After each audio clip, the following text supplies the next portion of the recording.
You ever get that feeling, that little voice in your head, that knot in your stomach when you're listening to someone and you just know something's not quite right? We're all fascinated with knowing the truth. But what if almost everything we think we know about spotting a lie is just completely wrong? So, be honest. You think you're pretty good at it? I bet most of us would say, yeah, we have a pretty solid gut instinct. We've all seen the movies, right? The guy who can't make eye contact, the nervous fidgeting, it all seems so obvious, doesn't it? Well, here's what the science says. After decades of research, it turns out we humans can spot a lie with, wait for it, only 54% accuracy. That is barely better than a coin toss. Think about that. It means we're getting it wrong almost half the time. So today, we are going to completely overhaul our lie detection skills. First, we'll dig into why that 54% number is so low. Then, we're going to bust some of the biggest myths out there. And most importantly, we're going to talk about what the science actually tells us to look for. It's time to get a lot smarter about this. That 54% isn't just a fun fact, it's a real problem. It leads to misunderstandings, broken relationships, and in some extreme cases, as former FBI agents will tell you, it's even helped put innocent people in jail.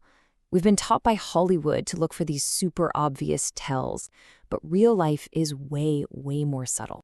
Okay, so let's get right into the big one, because this is where it all goes wrong for most of us.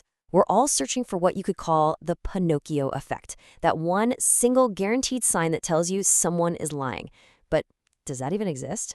Come on, you know these. We've heard them a million times. If they can't look you in the eye, they're lying. If they're tapping their fingers, they're guilty. If they cover their mouth, they're hiding something. It's like these have become the unofficial rules for catching a liar. And this is a quote from a guy who did this for a living.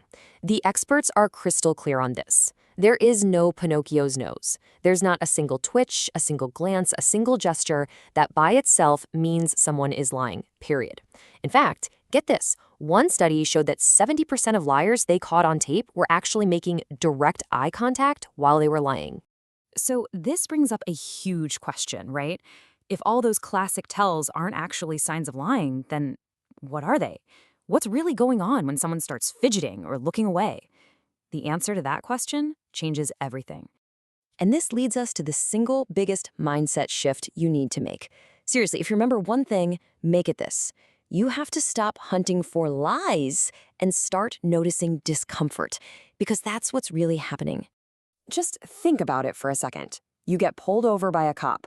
Your boss calls you in for a surprise meeting. Your partner asks, "Hey, we need to talk." Those situations are stressful for anybody, whether you've done something wrong or not. An innocent person can be just as nervous as a guilty one, and their body is going to show it. And this table shows exactly where we go wrong. Our brain sees fidgeting and it just screams liar, but science tells us, nope, that's just a sign of stress. We see someone touch their face and think, aha, a classic tell, but it's usually just a way to unconsciously calm themselves down. We are constantly, and I mean constantly, mistaking simple anxiety for deception. Okay, so if we can't just rely on body language, where do we turn? Well, all the research points in one direction, the words. The clues are much more likely to be found in how somebody talks, not just how their body moves. It's all about their verbal strategy. Now, this is a much better toolkit.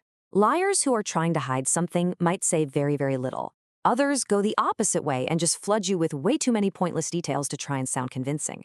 A really interesting one is when they start using third-person pronouns like that guy or she did this to put some distance between themselves and the story. And always, always watch for contradictions, like someone saying, "Oh yeah, I'm totally comfortable with that," while they're shaking their head no, that's gold. But here's the catch, and it's a big one. None of those verbal clues mean anything in a vacuum.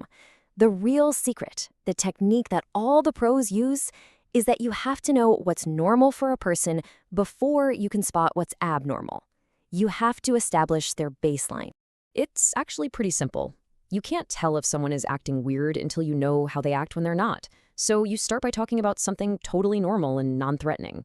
The weather, sports, their weekend, whatever. You just watch and listen. What's their normal posture? How do they normally talk? Then, when you ask a tougher question, you look for a shift, a change from that normal behavior. That change, that's what the experts call a hotspot. And please, please hear this. A hotspot is not a smoking gun. It is not proof that someone is lying.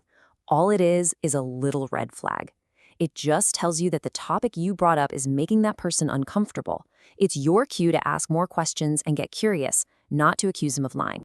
So what does all this add up to? It means we need a whole new mindset. The goal is not to become some kind of perfect human lie detector, because honestly, that's impossible. The real goal is to get better at understanding people and figuring out which topics are sensitive for them. This quote from Joe Navarro just nails it. You need to switch from trying to be a lie detector to being an issue detector. So when you see one of those hot spots, a change from their baseline, your first thought shouldn't be, aha, gotcha. It should be, that's interesting. I wonder why that topic is making them uncomfortable. When you think about it, this whole approach is just better. It's more accurate, it's more respectful, and it actually works. It leads to better conversations and deeper connections because instead of going on a witch hunt for lies, you're actually opening the door to finding the truth. And at the end of the day, isn't that what we were looking for all along?